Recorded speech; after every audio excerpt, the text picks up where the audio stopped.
Hello friends, it's Sarah from Sweet Scents from the Dollhouse. If you're new to my channel, welcome. Smash that subscribe button. If you're a returning waxy, as always, welcome back. Today I'm filming a diary relic episode.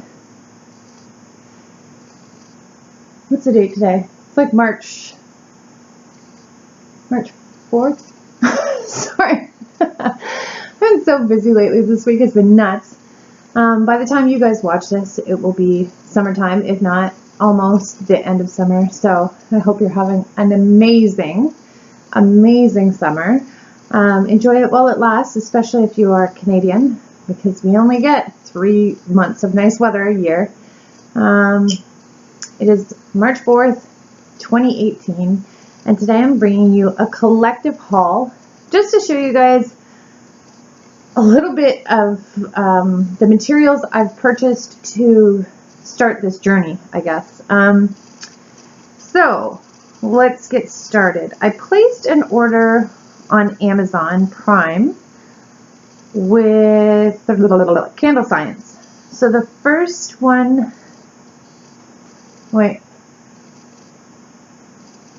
Candle Science. So this is Golden Wax 464, which has amazing reviews, and it's in flake form, which is really nice when it comes to measuring wax. I also received a pouring pot, and this one is 4 pounds, so you can get 4 pounds of wax in that pouring pot. So I'm super excited about that. Together, that was American pricing, so converted into Canadian, just for that, $46.16. And again, I'm not saying that this is the wax that is in my proprietary blend, but this is the stuff that I purchased to reach that proprietary blend stage. The next thing I purchased was from the candle maker store, and this is natural soy wax.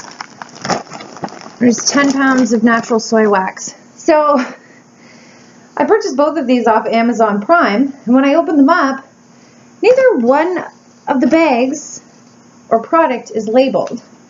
So just for the sake of not getting them mixed up, I'm going to write Golden 464 on both. The flakes are much bigger with the 464, but for experimentation purpose, I don't want to get these bags mixed up. I'm looking at how similar they are. Ew, there's hair on that. So for those 10 pounds, that was $26.74 Canadian. The next thing I needed was coconut wax. I'm experimenting with coconut wax, soy wax, trying every kind of wax to avoid using paraffin. Coconut wax has great reviews, so I purchased 25 pounds of it. Look at this! Ooh, so heavy. From Northwood Candle Supply. I believe this comes from California, and it is so soft. I know coconut wax is on the rise. People use these to make massage candles. Like, I could just push my finger right into it. You can't make wax tarts out of this. It's just way too soft. I am hoping to use this blended with harder wax to make my proprietary blend. But again, still in experimentation phase. I've purchased from a Canadian company called Can Wax. I had various soy waxes from them as well as their coconut wax. So putting it to the test, making sure that my proprietary blend knocks my socks off. Also, Northwood Candle Supply sent some post-it notes that Ella tore apart. Little freebie here, candle dye chips in the color Orchid. I've ordered liquid, and so far I haven't dyed any of my wax testers yet. But this is interesting because I need to figure out what I prefer working with or what works best in my proprietary blend, whether or not I'm going to use colored chips or liquid. I think with soy wax, everything, like all of the colors turn out very pastel-like from what I've read. So we'll see. This one is a little tea light that they've sent me. I'm obviously not going to burn this. I'm not into tea lights. But they made it in the scent Casa Pacifica. It's a dupe of Voluspa. I don't know how to pronounce that. Oh, smells really fresh. Very nice. I haven't ordered fragrance oils from Northwood yet, but they have some good reviews on there, so I might. The next thing I ordered from Northwood is a pack of 2, 4, 6, 8, 10 clamshells.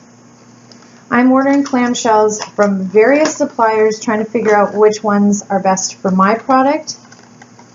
These ones are nice. You don't have any numbers on the bottom, which usually in the craft server threads, I go by the numbers on the bottom, but there's no number. They're also very frosted looking when they're in a group like this. They're not quite clear. So I'm going to use those in my testing stage. Like I have a group of people testing my samples in wax, so that'll be good. I'll likely pour wax in there, send it to my testers, ask them what they think of the clamshells, if they were durable, if they lasted through the transit process, because I have testers from, I've got testers in Regina, Saskatchewan, California, North Carolina. Like, I have testers all over North America. I'm even considering reaching out to my friend in England and asking him to test some of my products. So my wax is going to travel far and wide. I need my clamshells to stand up to the shipping. Next thing I found was at the dollar store. These are mini silicone molds for $1.25. I thought these would be kind of fun. I don't know when I'll pour wax in these, but I'm guessing you could get probably 4, almost 5 ounces of wax in here. And they'll make for really fun molds. So I picked up 3 of those. It's nearly Easter, and I'm surprised these were on sale, let alone marked down.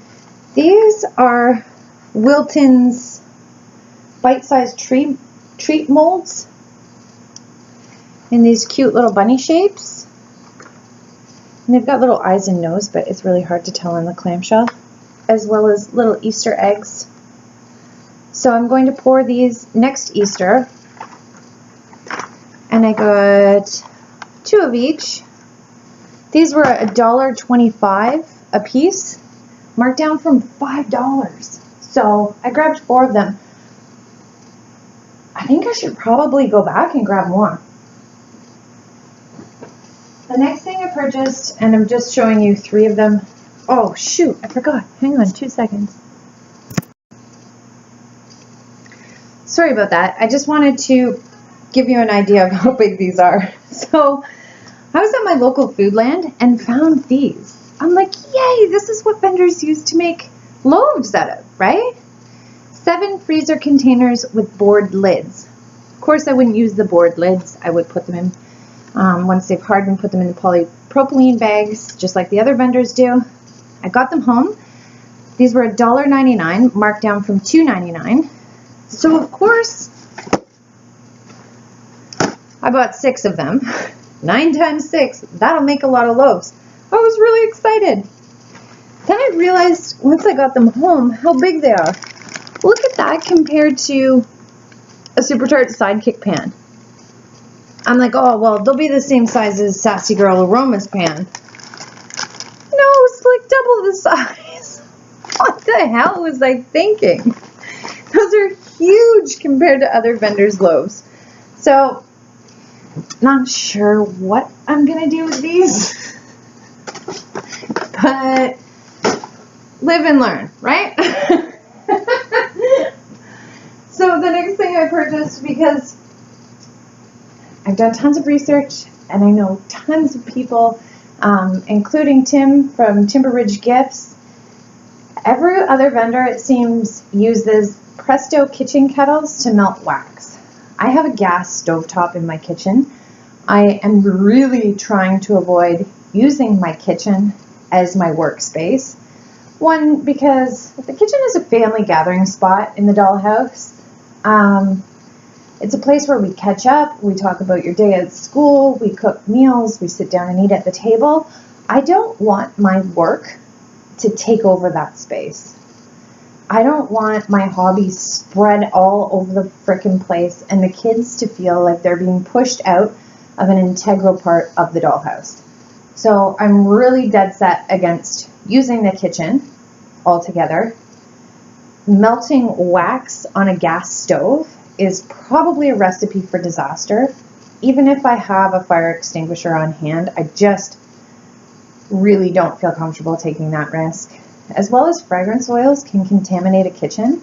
One drop of premium grade manufacturer's fragrance oils, one drop that gets on your counter, that touches a rag, that touches dishes, that, our mouths will taste like perfume for 6 months, and I don't want that happening either. So I've been doing research and I found out that a lot of these indie vendors use something called a Presto kitchen kettle, which, come to find out, is not available in Canada. So I still might purchase one of those on my next trip to Michigan. But in the meantime, I found this on sale at my local home hardware. And it's like a little stovetop. So I can melt wax on a table in my office. I'm not sure how well it will work. I don't know if it's going to be as great as having an actual kitchen kettle. But for the time being, I thought I would use it. And if it turns out to be a flop, how wicked would that be to have for camping trips? So I think it was regular price $36 here in Canada, and I got it on sale for $29.99, so that was a great buy. Even if I don't use it long term for melting wax, I think it's going to be awesome.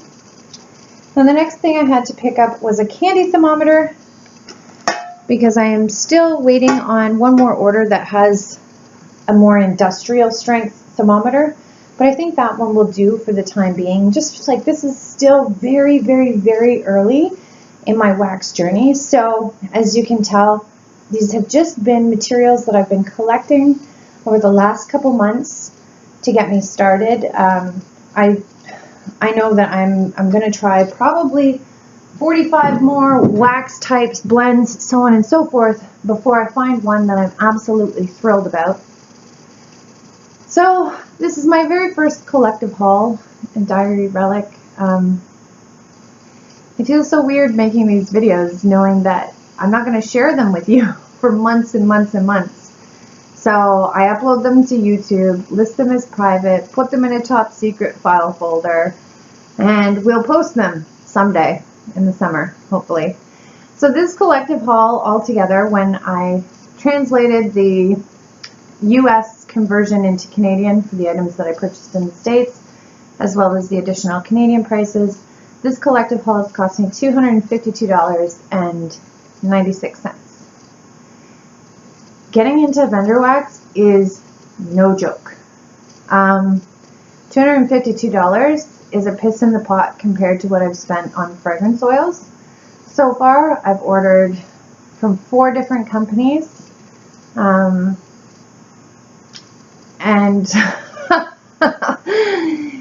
I'm not a fan of the majority of the samples that I got, but them's the breaks. Like, this is no joke expensive. But I'm determined. This is something that I want really bad, so I'm going to keep on keeping on until I figure it out. I am determined to make this work. So if you're watching this video in the summer, thank you for sticking it out with me for as long as you have. This is Sarah from the past, signing out until my next video. Bye for now.